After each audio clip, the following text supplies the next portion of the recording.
11వ తారీఖు నుండి 15వ తారీఖు వరకు కూడా భారతీయ జనతా పార్టీ కేంద్ర నాయకత్వం మాకు అంటే ఎప్పుడు ప్రతి సంవత్సరం చేసేటువంటి కార్యక్రమాలు ఈసారి చిన్న పిల్లలకి ప్రాధాన్యతనిస్తూ మేము పొత్తులో ఉన్నటువంటి సందర్భంలో ఈ మూడు పార్టీలకి సంబంధించినటువంటి కార్యకర్తల్ని కలుపుకుని ఈ సంవత్సరం ఈ కార్యక్రమాన్ని నిర్వహించాలి అని చెప్పి భావించడం జరిగింది. దాంట్లో భాగంగా బోండా ఉమ్మగారు కూడా వచ్చారు. వారికి నేను హృదయపూర్వకంగా ధన్యవాదాలు నేను తెలియజేస్తున్నాను.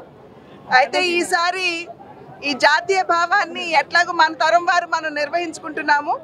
రాబోయే తరం వారిలో కూడా జాతీయ భావాన్ని పెంపొందించాలి అనేటువంటి ఆలోచనతోటి పెద్ద సంఖ్యలో చిన్నపిల్లల్ని కలుపుకుని ఈ కార్యక్రమాన్ని నిర్వహించడం అనేది ఈ సంవత్సరం మనం పెట్టుకున్నటువంటి కార్యక్రమం.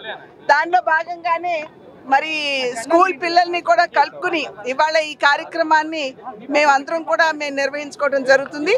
ఇది కేవలం ఒక పార్టీ కార్యక్రమం కాదు, దేశానికి సంబంధించినటువంటి కార్యక్రమం ఇది. మీ మాధ్యమంగా మేము ప్రజలకి చేసేటువంటి విజ్ఞప్తి ఆగస్ట్ 15వ తారీఖున ఇవాళ మనం చూస్తున్న బంగ్లాదేశ్లో జరుగుతున్నటువంటి గొడవలు కావచ్చు, ఇవన్నీ కూడా మనం చూస్తున్నటువంటి సందర్భంలో ఒక్కసారి మనకున్నటువంటి ఐకమత్యాన్ని మనం జాతీయ స్థాయిలో కాకుండా ప్రపంచానికి తెలియవలసినటువంటి బాధ్యత ఇవాళ ప్రతి ఒక్కరి మీద ఉంది. కనుక అందరికీ చేసేటువంటి అభ్యర్థన రేపు 15వ తారీఖున ప్రతి ఒక్కరూ కూడా మన ఇళ్ల మీద మన జాతీయ జెండాని ఆవిష్కరించుకునే విధంగా మనం కార్యక్రమాన్ని చేపట్టాలి అని చెప్పి చేసినటువంటి అభ్యర్థన. నేను చంద్రబాబు నాయుడు గారిని కూడా మేము కలవటం జరిగింది. ఈ కార్యక్రమాన్ని మరి విజయవంతం చేయాలని చెప్పి వారిని కూడా విజ్ఞప్తి చేయడం జరిగింది. ఇవాళ మరి వారు కూడా మనకి ఇక్కడికి రావడానికి కూడా దీనికి ఒక నిదర్శనంగా నేను భావిస్తూ ప్రతి ఒక్కరికి కూడా నేను ధన్యవాదాలు తెలియజేస్తూ ఖచ్చితంగా ఈ జాతీయ జెండాని ఆవిష్కరించుకునే దిశగా అడుగులు వేయాలని చెప్పి అభ్యర్థిస్తున్నాను. ఆంధ్రప్రదేశ్లో అధికారంలో ఉన్నటువంటి ఎన్డీఏ కూటమి ప్రభుత్వం ఇవాళ జాతీయ స్ఫూర్తిని ప్రజల్లో తీసుకెళ్లే విధంగా గౌరవ ప్రధానమంత్రి నరేంద్ర మోడీ గారి పిలుపు మేరకు దేశమంతా కూడా 12వ తారీఖు నుంచి 15వ తారీఖు వరకు ప్రతి ఇంటి మీద జాతీయ జెండా ఎగరాలి.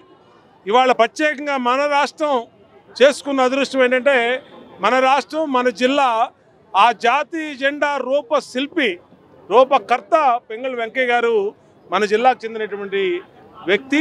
ఆయన్ని వాళ్ళ మననం చేసుకుంటూ ప్రతి ఇంటి మీద కూడా జాతీయ స్థాయిలో ప్రతి ఇంటి మీద కూడా ఎగరేయాలి. అలాగే మన రాష్ట్రంలో మన కృష్ణా జిల్లాలో మన ఎన్టీఆర్ జిల్లాలో ప్రతి ఇంటి మీద కూడా ఆ జాతీయ భావాల్ని స్వతంత్రం కోసం ప్రాణాలు అర్పించి ఇవాళ స్వతంత్రాన్ని మనకు అందించినటువంటి మహానుభావుల కళా స్ఫూర్తిని ఒక్కసారి భావితరాలు వారికి గుర్తు తెచ్చే విధంగా ప్రధాని నరేంద్ర మోడీ గారి పిలుపుని మరి ముందు తీసుకెళ్లే విధంగా ఈరోజు కూటమి ప్రభుత్వం నారా చంద్రబాబు నాయుడు గారి ఆదేశంతో ఈరోజు తెలుగుదేశం పార్టీ శాసనసభ్యులు కానీ జనసేన పార్టీ నాయకులు కానీ బీజేపీ నాయకులతో కలిసి కూటమి అందరం కూడా వాళ్ళ రోడ్ల మీదకి వచ్చి పిల్లలతో జెండాల్ని తీసుకొని పెద్ద బహిరంగ ఊరేగింపుగా వేలాది మంది పిల్లలతో ముందుకెళ్తా ఉన్నాం. ఇది మళ్ళీ రాబోయే రోజుల్లో కూడా ఈ స్ఫూర్తిని కొనసాగిస్తామని ఇలాంటి మంచి పిలుపునిచ్చినందుకు నరేంద్ర మోడీ గారికి ధన్యవాదాలు కూడా తెలియజేస్తాం.